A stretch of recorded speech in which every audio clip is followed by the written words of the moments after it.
बिहार के बक्सर जिले से एक ऐसी खबर सामने आई है जिसे सुनकर आप लोग भी दंग हो जाएंगे। आपको बताते चले कि एक ऐसी महिला की कहानी है जो असहाय, मानसिक एवं शारीरिक रूप से दिव्यांग है। यह महिला कहीं से भूली भटकी आकर स्टेशन पर रहकर किसी तरह अपना जीवन बसर कर रही थी। ऐसी असहाय महिला के साथ किसी ने अपना हवस का शिकार बनाया और उसे गर्भवती कर दिया। जब वो 7 माह के गर्भ से थी तभी उस पर यथासंभव सेवा संस्थान के युवकों की उस पर नजर पड़ी, जो स्टेशन पर भोजन का पैकेट बांटने गए थे।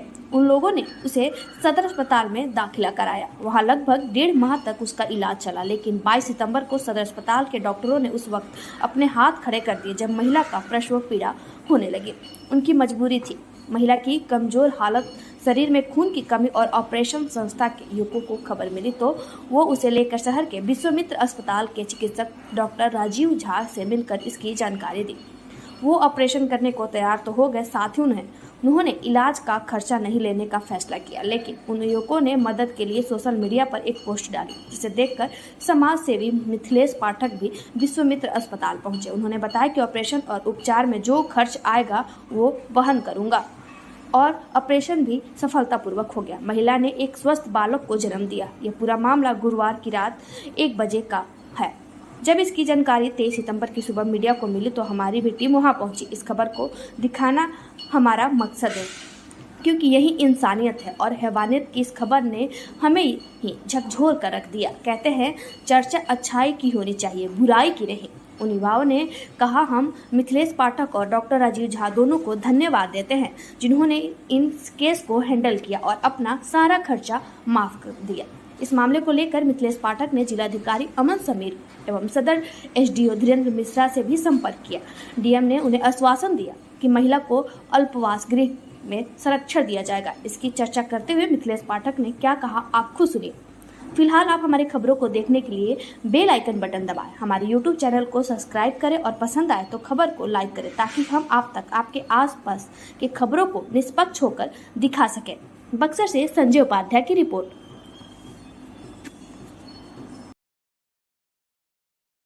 चूँकि वो लावारिस है तो हम लोग से जितना बन पा रहा है, हम लोग के यहाँ जो लेडीज़ नर्सेज हैं, हमने एक नर्सेज हर शिफ्ट में लगा के रखा है उनके लिए, क्योंकि वो अपने शरीर से असहाय हैं और ऐसे में हम लोग को बहुत ही दिक्कत होता है जब परिजन नहीं रहती है तो, और उसको हम लोग अपना पारिवारिक सदस्य समझ के और अपने ही तरीके से परिवार के जैसे ही उसका केयर कर रहे हैं।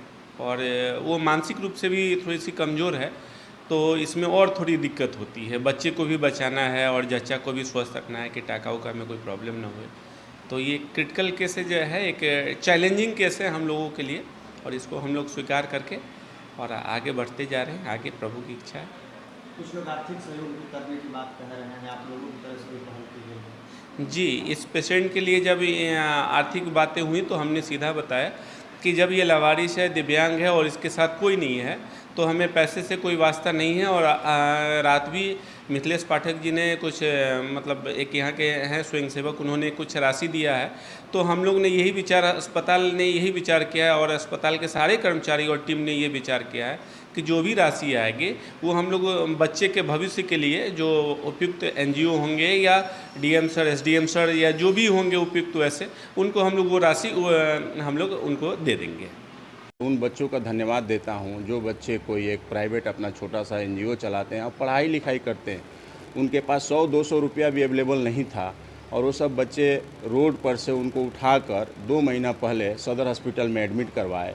और सदर हॉस्पिटल में एडमिट करवाने के बाद प्रशासन को भी संज्ञान में था। हमारी सुबह में अमन समीर जी से बात हुई जो यहाँ के जिलाधिकारी हैं, तो उन्होंने बोला कि हमारे देख रेख में वहाँ हुआ था, लेकिन दुर्भाग्य ये था कि कल के हालात उनको पता नहीं था। और वहाँ से वो लोग जब बच्चे का जन्म लेने की बात आई तो उस समय ये लोग रिस्क नहीं लिए और बच्चे को क्या किए, पीएमसीएच में रेफ़र कर दिए। बच्चे जो थे, यूथ जो थे, जो यहाँ के कार्य देख रहे थे, उनको वो लोग किसी भी तरह हिम्मत नहीं हारे और यहाँ पे विश्वामित्र हॉस्पिटल कोई है गोलंबर पे, वहाँ ले गए लोग। लेकिन उनके पास पैसे की व्यवस्था नहीं थी, आग्रह किए लोग और किसी तरह हमसे संपर्क साधे। हमने उन लोगों को बहुत धन्यवाद दिया और रात को हम 1 बजे वहाँ पहुँचे। बच्चे का ऑपरेशन भी हुआ, बच्चे सफल से बच्चा हो भी गया और ख़ास तौर से माँ और बच्चे दोनों स्वस्थ हैं।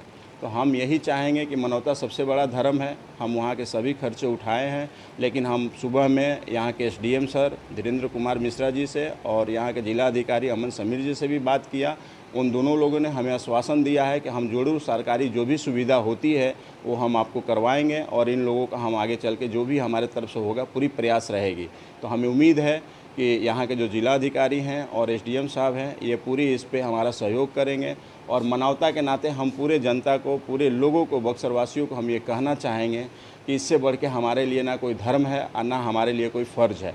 इसके लिए हम लोग एक आवाज़ बन के आने वाले फ्यूचर के लिए और ये बच्चे के लिए और ये औरत के लिए कि हम लोग मिलकर एक आवाज़ बने और मीडिया बंधु से भी हम आग्रह करेंगे कि इसको आप लोग हमेशा ये तब तक ताज़ा रखिए न्यूज़ को जब तक कि सरकार कोई इन लोगों की व्यवस्था नहीं कर देती है। अगर सरकार आगे हमसे चाहेगी भी कि हम ये बच्चे का कार्यभार और इस बच्चे का परवरिश के लिए जिम्मेवारी उठाएं तो हम इस बच्चे की पढ़ाई लिखाई और जीवन यापन के लिए परवरिश उठाने के लिए भी तैयार हैं। चोटी का डेज आया कि अब बच्चा होने वाला है तो उन्होंने कहा था कि नॉर्मल डिलीवरी हो जाएगी। फिर वहाँ से बयान आया कि रेफ़र कर रहे हैं। हम पूछे भाई क्यों रेफ़र कर रहे हैं, हम लोग कहाँ लेके जाएंगे। तो उन्होंने कहा कि इनका जो शारीरिक स्ट्रक्चर है, दोनों पैर ऐसे घुमे हुए हैं, अंदर से कई सारी पैरालिसिस टाइप की चीज़ें हैं, तो इनका स्पाइनल में कोई एनेस्थीसिया लगता है, वो नहीं हो पाएगा, हमारा एक्सपर्ट नहीं है, तो जल्दी से ले जाइए, मैच्योरिटी पूरा हो रहा है, बच्चा और जच्चा दोनों की जान को खतरा है।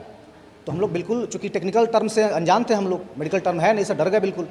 तो वहाँ से अब पता किए कहाँ जाना है, पीएमसीएच में जाने की औकात थी नहीं कि इतना जल्दी पहुँचे हम लोग एम्बुलेंस करके, वहाँ देखने वाला भी कोई नहीं था। तो पता किए प्राइवेट में होगा कि नहीं होगा, तो विश्वामित्र में आए, उसी क्रम में घूमते हुए तो झा सर से बात हुई, बोले सपोर्ट किए कि नहीं, जो भी होगा मिनिमम जितना कम होगा आप लोग जो कर देंगे पैसा हम कर देंगे, कोई मेरे यहाँ से ज़बरदस्ती नहीं है। जो दवा का पैसा होगा और जो भी लगता है दवा और जो मूलभूत चीज़ें हैं उनका पैसा आप ले लीजिएगा, बाकी फ़ी वगैरह मत दीजिएगा, जो भी 10-12 से खर्चा आएगा हम कर देंगे। तो आश्वासन मिला सर, हम लोग लेके उनको वहाँ से आए। वहाँ से लेके आने के बाद अब तक उनका इलाज चल रहा, ऑपरेशन हुआ, आप जैसा कि देख रहे हैं, बच्चा हुआ, भगवान ने उनको आशीर्वाद दिया, मेहनत का फल दिया। और अब तक शाम को मिथिलेश पाठक जी ने बहुत बहुत धन्यवाद देना चाहते हैं, धन्यवाद ज्ञापन कर रहे हैं, आभारी हैं उनके। उन्होंने फ़ोन किया रात को मुझे 1 बजे कि क्या समस्या है राज बताइए। हम बोले कि भैया ये प्रॉब्लम है, तो आए हमारे यहाँ आए, उनके साथ हम लोग आए और उन्होंने पूरा आश्वासन दिया, कुछ यहाँ जो भी कहा जो भी खर्चा आएगा हम देंगे। उसके बाद सुबह भूतपूर्व कांग्रेस के नेता जो थे जगन्नाथ त्रिवेदी, उनके सुपुत्र अनिल त्रिवेदी, जो मेरे चाचा लगेंगे, श्री अनिल त्रिवेदी जी, सुबह फ़ोन किए, वो डायरेक्टर सर झा सर से, राजीव झा सर से बात किया और उन्होंने अभी आ रहे हैं, वो विजिट किया कि जो भी दिक्कत होगी आगे के इनके फ्यूचर का भी हम देख रेख करेंगे। तो अभी तक 2 लोग भरपूर खोल के मदद किए हैं, जिनका हम हमेशा आभारी रहेंगे, हमारी एनजीओ रहेगी, मिथिलेश पाठक जी और अनिल त्रिवेदी जी, श्री अनिल त्रिवेदी जी। बाकी लोगों का फ़ोन आ रहा है, सपोर्ट आ रहा है। और हमारे टीम में ये आदित्य, सुनील, महराज दुबे और सुजीत यादव जो भी नहीं हैं, शिवम केशरी, आकाश जायसवाल, ऐसे लोग हैं जो पहुंचने वाले हैं, और भी लोग हैं सर। तो यही काम चल रहा है और इनका पूरे जीवन व्यवस्थित करके